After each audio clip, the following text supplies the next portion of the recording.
جن کو دیکھ کر ایسا لگتا جیسے وہ بہت پراسرار راز اپنے اندر لیے ہوئے تھی۔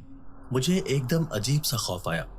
ان 3 جوان لڑکوں نے، جس کی وجہ سے میں سارا کو لیے کچھ قدم دور کھڑی ہو گئی، ہم دونوں کو ایسے ایک دم خوف سے پیچھے ہوتا دیکھ کر وہ کہنے لگے کہ گھبرانے کی کوئی بات نہیں ہے، آپ دونوں کو ہم سے کوئی نقصان نہیں پہنچے گا، بلکہ آج ہمیں اس قید سے رہا کرانے کے بعد اب سے ہم ہمیشہ آپ کی مدد کرنے کے لیے حاضر ہو جائیں گے۔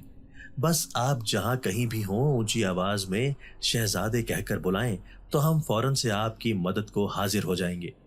میں سن کھڑی ان کی باتیں سن رہی تھی کہ آخر وہ کیسے کہیں بھی ہماری پکار سن کر آ جائیں گے۔ میں ابھی یہ سب سوچ ہی رہی تھی کہ اچانک سے انہوں نے کہا کہ وہ عام انسان نہ تھے، بلکہ ان میں بہت سی پراسرار طاقتیں موجود تھیں، کیونکہ وہ جنات ایک شاہی خاندان کے 3 شہزادے تھے جن کو ان کے دشمنوں نے ایک جال بچھا کر بہت سالوں سے اس زندان میں قید کر رکھا تھا۔ وہ دشمن کوئی اور نہیں بلکہ کالی شیطانی طاقتیں تھیں جنہوں نے اپنے گھناؤنے عمل اور منتروں سے اس زندان میں ہمیں قید کیا، جس کو ایک انسان کے علاوہ کوئی نہ کھول سکتا تھا۔ اس علاقے میں چونکہ لوگ بالکل نہ ہونے کے برابر آتے تھے، اس لیے وہ آج تک قید ہی رہے۔ میں سن کھڑی ان کے بتائے انکشافات سنتی گئی جو مجھے انسانی دنیا سے بالکل ہٹ کر معلوم ہوئے تھے۔ مجھے اس حقیقت پر بالکل یقین نہ آتا اگر میری ایک دم سے ادھر ادھر درختوں پر نگاہ نہ جاتی جو ان 3 جنزاد شہزادوں کے اس قید سے رہا ہونے کے بعد بالکل سرسبز ہو گئے تھے۔ وہ سارا کالا رنگ جو ان درختوں اور پودوں پر آ گیا تھا، جو کہ جادوئی طور پر تھا، اب ان کے ختم ہوتے ہی خود بخود غائب ہوتا گیا۔ جنگلات کا یہ حصہ ہماری ملکیت ہے جو ان شیطانوں نے جادو کے زور سے اپنے قبضے میں کر لیا تھا، مگر اب ہمارے آزاد ہوتے ہی وہ یہاں سے فرار ہو گئے ہیں۔ یہ سب حقیقت بتاتے ہی وہ وہاں سے جانے لگے تھے کہ میں نے ان سے آہستہ آواز میں ڈرتے ہوئے پوچھا کہ ہم یہاں سے تھوڑے سے انار توڑ سکتے ہیں؟ میری پھوپھی نے اگر ہمیں بغیر انار لیے یہاں سے خالی ہاتھ واپس آتے دیکھا تو بہت سخت سزا دیں گی۔ میرے چہرے پر ان جنزات سے التجا کرتے وقت ایک خوف تھا کہ کہیں وہ اس بات پر ہمیں قید نہ کر دیں، مگر ہماری آنکھیں اس وقت پھٹی کی پھٹی رہ گئیں جب ساتھ موجود انار کے درخت کی شاخیں جن پر انار لٹکے ہوئے تھے خود بخود طلسماتی طور پر ہمارے نزدیک جھک کر آ گئیں۔ میں خوف کی زیادتی سے سانس تک روک گئی تھی۔ یہ سب میرے لیے بہت غیر معمولی نظارہ تھا۔ میں کانپتے ہوئے ان لال سرخ رس بھرے اناروں کو دیکھنے لگی جو بالکل میرے چہرے کے قریب تھے۔ میں ہاتھ بڑھا کر ان کو آسانی سے توڑ سکتی تھی۔ ان جنزادوں نے اپنی پراسرار طاقت سے ہمیں درخت پر چڑھنے کی مشقت سے بچا لیا تھا۔ جتنے چاہیں انار توڑ سکتی ہیں آپ، کوئی آپ کو کچھ نہیں کہہ سکتا۔ ان میں سے ایک جنزاد مجھے بغور دیکھتے ہوئے کہنے لگا۔ میں نے تھوک نکلتے ہوئے آرام سے ایک انار توڑا اور ٹوکری میں ڈالا۔ پھر اسی طرح تقریباً 10 انار لے کر ہم نے دیکھا کہ اب کافی دیر ہو گئی تھی تو واپسی کا راستہ اختیار کیا۔ ایک دم نگاہ بے اختیاری میں ان درختوں کی جانب گئی تو حیرت اور خوف سے ساکت رہ گئی، کیونکہ جہاں سے انار توڑے تھے وہاں پر خود بخود وہ انار نکلے ہوئے تھے۔ اس جگہ پر سب کچھ بہت جادوئی لگ رہا تھا۔ میں نے آس پاس دیکھا تو وہ تینوں جنزاد غائب تھے۔ سارا بھی خاموشی سے یہ سب کچھ دیکھے جا رہی تھی۔ ہم نے کانپتے ہوئے واپسی کی طرف اپنے قدم بڑھائے۔ گھر آنے سے پہلے میں نے سارا کو اچھے سے کہہ دیا تھا کہ پھپھی کو ان جنزادوں کے بارے میں بھول کر بھی کچھ نہیں بتانا تھا، کیونکہ وہ کبھی بھی اس بات پر یقین نہ کرنے والی تھی، الٹا ہم پر طرح طرح کے الزامات لگانے میں لمحہ نہ لگاتی۔ میں نے جو ہی گھر میں قدم رکھا تو پھپھی کو دروازے کے قریب ہی چکر کاٹتے ہوئے دیکھا۔ مجھے بہت ڈر لگا کہ جانے اب ہم سے کون سی غلطی ہو گئی تھی جو وہ اس طرح غصے اور طیش میں ہماری جانب بڑھی تھی۔ اپنی بہن کو نامحسوس انداز میں اپنے پیچھے کیا۔ ایک دم سے ہمارے قریب آتی پھپھی نے ایک زوردار تھپڑ میرے منہ پر مارا۔ میں اچانک پڑنے والے تھپڑ سے توازن برقرار نہ رکھ سکی اور بے ساختہ لڑکھڑاتی گئی۔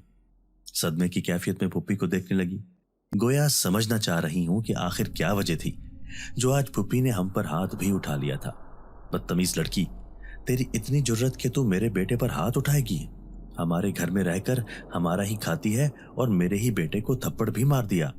میں نے آنکھوں میں نمی لیے ان کی بات کے جواب میں ان کو وہ سارا سچ بتایا کہ کیسے ان کا بیٹا میری 12 سالہ چھوٹی بہن کو ہراساں کرتا ہے اور اس کا ہاتھ پکڑ لیا کرتا تھا۔ میری یہ بات سن کر انہوں نے غصے سے مجھے مارنا شروع کر دیا تھا۔ بد کردار لڑکی، اب تو میرے شریف اور نیک بیٹے پر ایسے الزامات لگائے گی؟ تیری بہن میں ایسے کون سے سرخاب کے پر لگے ہیں جو میرا بیٹا اس کے پیچھے پڑے گا؟ مجھ پر تھپڑوں کی برسات کرتے ہوئے وہ یہ نہ دیکھ رہی تھی کہ میرا سر دیوار کے کنارے سے زور سے لگنے کی وجہ سے زخمی ہو گیا ہے۔ تھوڑی دیر بعد میری پھپھی کی بیٹیاں بھی اپنی حسد اور جلن میں مجھے اور سارا کو آ کے مارنے لگی تھی۔ ہم بہت روئے اور فریاد کی کہ ہمیں نہ ماریں، ہمارا تو کوئی قصور نہیں ہے، مگر ان میں سے کسی کو ہم پر ذرا ترس نہ آیا۔ پھپھی نے ہمارا ہاتھ پکڑا اور اسٹور روم میں لا کر ہمیں بند کر دیا تھا۔ باہر سے کنڈا لگانے کی آواز سنتے ہی میں فوراً دوڑ کر دروازے کو بجانے لگی، مگر کوئی فائدہ نہ ہوا۔ سارا دن گزر گیا تھا مگر کوئی دروازہ کھولنے تک نہ آیا۔ میرے ماتھے سے خون نکل کر جم چکا تھا۔ میری بہن بھی اپنے بازوؤں میں ہوتے درد کی وجہ سے روتی وہیں پر بیٹھ گئی تھی۔ آدھی رات کو ہمیں شدید بھوک کا احساس ہوا کیونکہ پورا دن ہو گیا تھا کچھ بھی نہ کھایا تھا۔ بھوک اور پیاس سے نڈھال ہوتے ہم دونوں وہیں پر بیٹھے تھے۔ اپنی بہن کو اس قدر تکلیف سے تڑپتے دیکھ کر ایک دم سے میرے ذہن میں جھماکا ہوا اور ان 3 جنزادوں کا خیال میرے ذہن میں آیا جنہوں نے ہمیں کہا تھا کہ کسی بھی تکلیف میں اگر ان کو تیز آواز میں پکاریں گے تو وہ فوراً حاضر ہو جائیں گے۔ میں نے سارا کو دیکھا تو وہ آنکھیں بند کیے لیٹی تھی۔ میں نے دل میں سب سے پہلے اللہ کو پکارا، پھر ایک دم سے اونچی آواز میں شہزادے کہا۔ اچانک سے فضا میں تیز روشنی چھا گئی تھی جس سے گھبراتے ہوئے میں نے آنکھوں پر ہاتھ رکھ لیا تھا۔ آپ نے ہمیں یاد کیا۔ وہی جانی پہچانی بھاری پراسرار آواز سن کر ایک جھٹکے سے میں نے اپنی آنکھیں کھولی تو ساکت رہ گئی تھی کیونکہ ہمارے عین سامنے وہ تینوں جنزادے کھڑے تھے۔